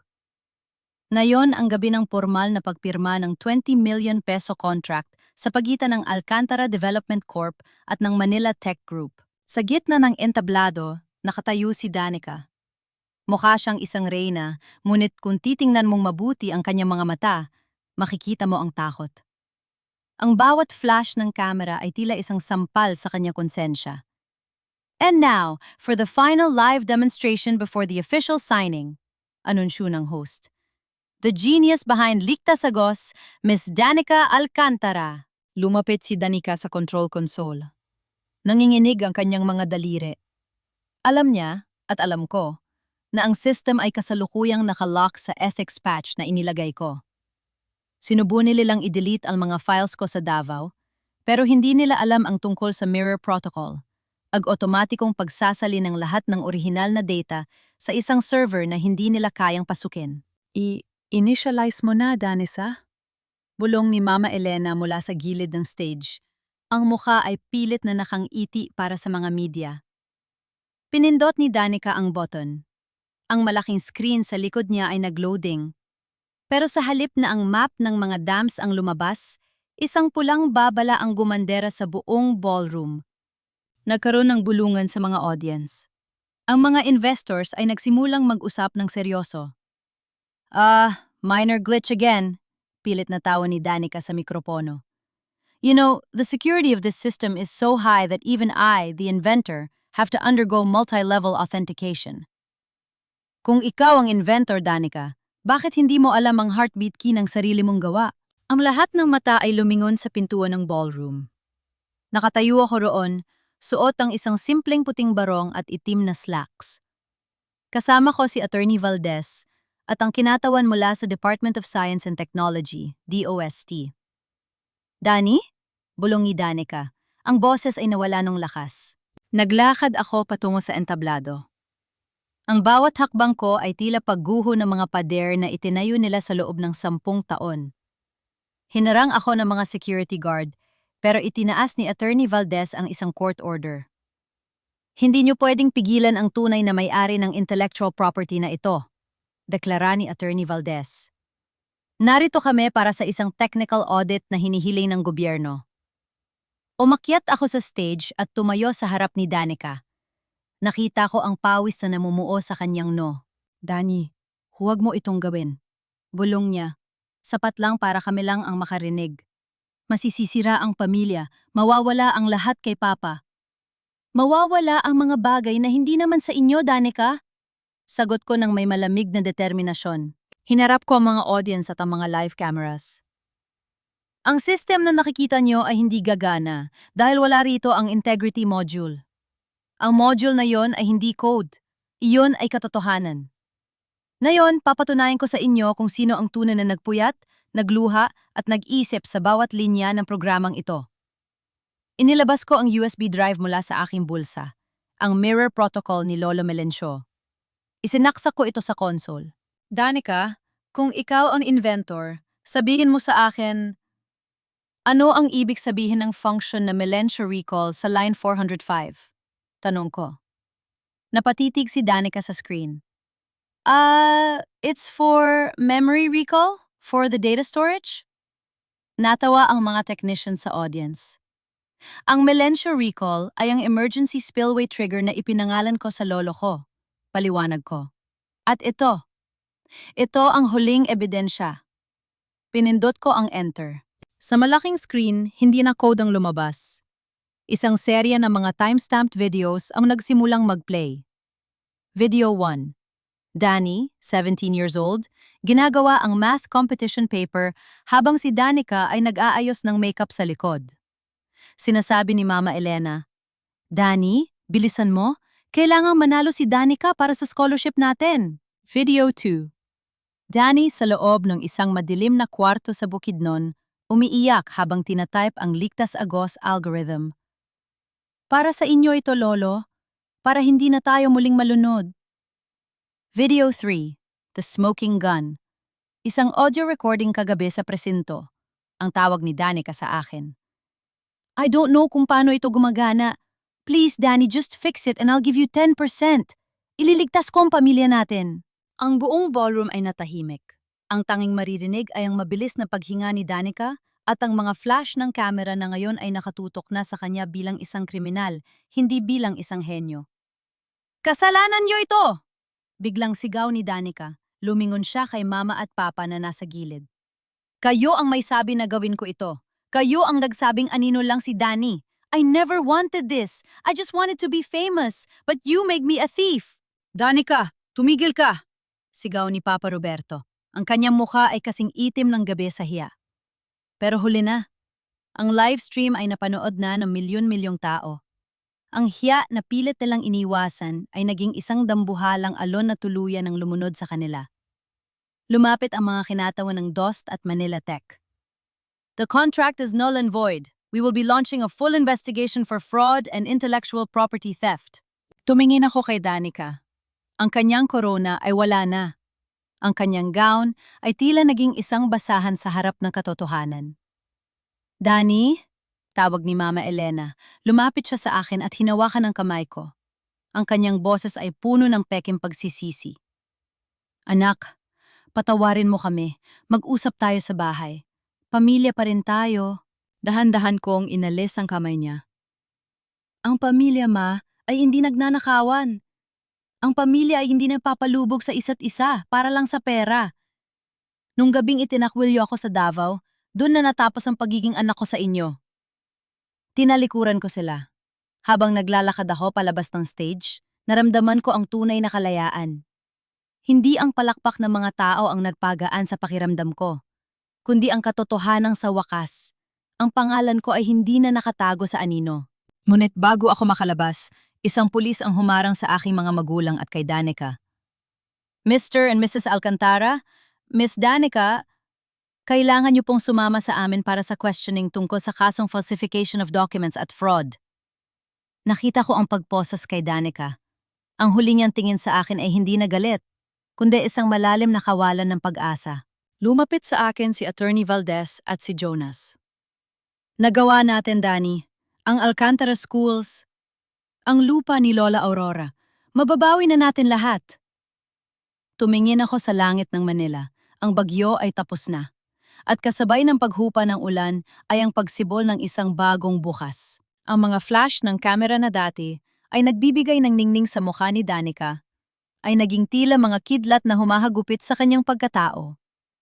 Sa labas ng Manila Hotel, hindi na red carpet ang naghihintay sa pamilya Alcantara, kundi ang malamig na rehas ng mga sasakyan ng pulis. "Wala akong kinalaman dito. Ang asawa kong nagplano ng lahat," sigaw ni Mama Elena habang pilit na tinatago ang kanyang mukha gamit ang kanyang mamahaling designer bag. Ngunit sa harap ng bilyon-bilyong netizens na nakasubaybay sa livestream, ang bawat salita niya ay tila lalong naglulubog sa kanya sa putikan. Nakatayo ako sa hagdanan ng hotel, pinapanood ang pagguho ng kahalyang itinayo nila sa ibabaw ng aking mga luha. Lumapit sa akin si Attorney Valdez. Hawak ang isang makapal na folder. "Danny, it's official," sabi niya. Ang boses ay puno ng tagumpay. Ang korte ay naglabas na ng freeze order sa lahat ng assets ng Alcantara Development Corp. Dahil sa napatunayang pandaraya at misappropriation ng trust fund ni Aurora, Ang lahat ng paaralan at lupain ay pansamantalang isa sa ilalim sa receivership. At dahil ikaw ang lehitimong tagapagmana, ikaw ang itinalaga ng korte bilang temporary administrator. Napahinga ako ng malalim. Ang Alcantara Schools, ang institusyong naging kulungan ko, ay akin na ngayon. Pero hindi ito tungkol sa ari-arian. Tungkol ito sa pagbawi sa dangal ng aking lola. Miss Daniela! Miss Daniela! Sigaw ng mga reporter na pilit na lumalapit sa akin. Totoo bang sasampahan mo ng kasong kriminal ang sarili mong mga magulang at kapatid? Tiningnan ko ang mga kamera. Ang katarungan ay walang pinipiling kadugo, sagot ko ng may tatag. Ang pagnanahaw ng talino at pagkatao ay isang krimen na hindi kayang bayaran ng kahit anong sorry. Hahayaan ko ang batas na humusga sa kanila. Dinala ang aking pamilya sa presinto para sa formal na booking. Pinili kong sumunod para harapin sila sa huling pagkakataon sa loob ng selda. Ang lugar kung saan nila ako itinapon noong nakaraang gabi. Pagdating ko ron, nakita ko si Danica. Nakaupo siya sa isang mahabang bangko. Wala na ang kanyang lab coat, wala na ang kanyang korona. Ang kanyang buhok ay gulo-gulo at ang kanyang mga mata ay tulala. Nang makita niya ako, bigla siyang tumayo at sumigaw. Masaya ka na ba, Danny? Sinira mo ako. Wala na akong followers. Wala na akong endorsements. Kinansela na ako ng lahat. Hikbi niya. Ang boses ay puno ng pait. Paano na ako mabubuhay? Wala akong alam gawin kundi ang maging Danica Alcantara. Niyan ang problema, Danica. Sabi ko habang nakatingin sa kanya ng may halong awa at galit. Masyado kang naging abala sa pagbuo ng image mo. Nakalimutan mong bumuo ng sarili mong pagkatao. Ang binuo mo ay isang kastilyong buhangin. Isang malakas na ulan lang ang kailangan para gumuho ito. Anak, Danny, tawag ni Papa Roberto mula sa kabilang selda. Ang kanyang barong ay lukot-lukot na at ang kanyang muka ay tumanda ng 10 taon sa loob ng isang gabi. Maawa ka sa amin. Ang mga utang ng kumpanya, kailangan naming bayaran. Kung itutuloy mo ang kaso, mawawalan kami ng lahat. Magiging pulubi kami. Hindi ba't yun ang ginawa niyo sa akin sa Davao? Paalala ko sa kanya. Iniwan niyo akong walang pera, walang matutuluyan at walang pangalan sa gitna ng bagyo. Ngayon, nararanasan niyo lang ang aning itinanim niyo. Utang na loob, Danny. Huling hirit ni Mama Elena, na ngayon ay wala ng poise habang nakakapit sa rehas. Kami ang nagbigay sa iyo ng buhay, at kinuha niyo rin ang buhay na iyon sa loob ng 10 taon para ibigay kay Danica. Sagot ko. Ibinigay ko sa inyo ang kabataan ko. Ibinigay ko sa inyo ang mga pangarap ko. Ngayon, ibibigay ko naman sa inyo ang katotohanan. Forgiveness is a choice, Ma. At ang pinili ko ngayon ay ang patawarin ang sarili ko sa pananatiling biktima nyo ng napakahabang panahon. Pero ang katarungan? Yon ay hindi ko pwedeng ipaggaet sa mga taong niloko ninyo. Tumalikod ako at naglakad palabas. Narinig ko ang palahaw ni Mama at ang mura ni Papa. Pero sa pagkakataong ito, hindi na ako nasasaktan. Ang bawat salita nila ay tila mga tuyong dahon na tinatangay ng hangin. Sa labas, naghihintay si Jonas. Dane, may tumawag mula sa DOST. Gusto nilang i-relaunch ang Ligtas Agos, pero sa pagkakataong ito, ang pangalan mo na ang nasa itaas. At gusto nilang ikaw ang mamuno sa national implementation. Mumiti ako. Sabihin mo sa kanila, tatanggapin ko. Pero may isang kondisyon. Ano yon? Ang main headquarters ng proyekto ay hindi sa Manila at hindi rin sa Davao. Ilalagay natin ito sa Bukidnon. Doon sa lugar kung saan nagsimula ang lahat. Doon sa lugar na hindi marunong magsinungaling. Habang umaandar ang sasakyan palayo sa presinto, nakita ko ang balita sa radyo. Ang Alcantara Schools ay papalitan na ng pangalan. Mula ngayon, ito ay tatawaging Aurora Memorial Institutes. Ang mga paaralang itinayo sa kasinungalingan ay muling itatayo sa pundasyon ng tunay na integridad. Ang anihan ng pamilya Alcantara ay puno ng pait, pero para sa akin, ito ang unang pagkakataon na nalanghap ko ang tamis ng tunay na kalayaan. Malamig ang simoy ng hangin sa Bukidnon ngayong umaga. Ang amoy ng namumulaklak na kape ay humahalo sa halimuyak ng basang lupa matapos ang mahinang ambon kagabi. Pero sa pagkakataong ito, ang ulan ay hindi na nagdadala ng takot. Sa bawat kanto ng aming barangay, nakatayo ang mga sensors ng Ligtas Agos. Hindi bilang isang nakaw na proyekto, kundi bilang isang bantay na tapat sa bawat buhay. Nakatayo ako sa beranda ng bagong gusali ng Aurora Memorial Center. Hindi na ito ang lumang bodega kung saan ako nagtatago noon. Ito ay isa ng modernong laboratory o at paaralan para sa mga batang katutubo at mga anak ng magsasaka na katulad ko ay may mga pangarap na itinago sa dilim. Dani, handa na ang mga bata, tawag ni Lolo Melencio. Lumingon ako sa kanya at nungumiti. Maayos na ang suot ni Lolo, isang malinis na barong. Wala na ang kanyang itak dahil ang tangi itataganan niya ngayon ay ang mga pundasyon ng katarungan para sa aming komunidad. Salamat, Lolo. Susunod na po ako, sagot ko. Bago ako pumasok sa loob, kinuha ko ang aking tablet at tiningnan ang huling ulat mula sa aking mga abogado sa Maynila. Ang hatol ay pinal na. Si Papa Roberto at Mama Elena ay nahatulan ng 5 taong pagkakakulong dahil sa qualified fraud at falsification of public documents. Ang Alcantara Schools ay tuluyan ng nailipat sa pamamahala ng Aurora Trust kung saan ang bawat sentimo ng kita ay mapupunta sa scholarship ng mga mahihirap na estudyante. Nabalitaan ko na nagtatrabaho na siya ngayon sa isang maliit na sari-sari store sa Davao, malayo sa kinang ng Manila. Nung nakaraang buwan, nakatanggap ako ng sulat mula sa kanya. Isang simpleng sulat na may 3 salita. Patawad, Ate Dani. Hindi ko pa siya sinasagot, pero sa puso ko wala na ang galit. Ang pagpapatawad ay hindi nangangahulugang babalik tayo sa dati. Ito ay nangangahulugang malaya na ako mula sa kadenang iginapos nila sa akin. Pumasok ako sa silid-aralan. Bumungad sa akin ang 20 pares ng mga mata na nagniningning sa pag-asa. Magandang umaga, Teacher Danny, sigaw nila. Magandang umaga rin sa inyo, sabi ko habang inilalabas ang prototype ng isang bagong device, isang solar-powered irrigation system. Ngayon, ituturo ko sa inyo kung paano gumawa ng code. Pero tandaan nyo, ang pinaka-importanteng code sa buhay ay hindi isinusulat sa computer. Isinusulat ito sa inyong karakter. Habang nagtuturo ako, napatingin ako sa labas ng bintana.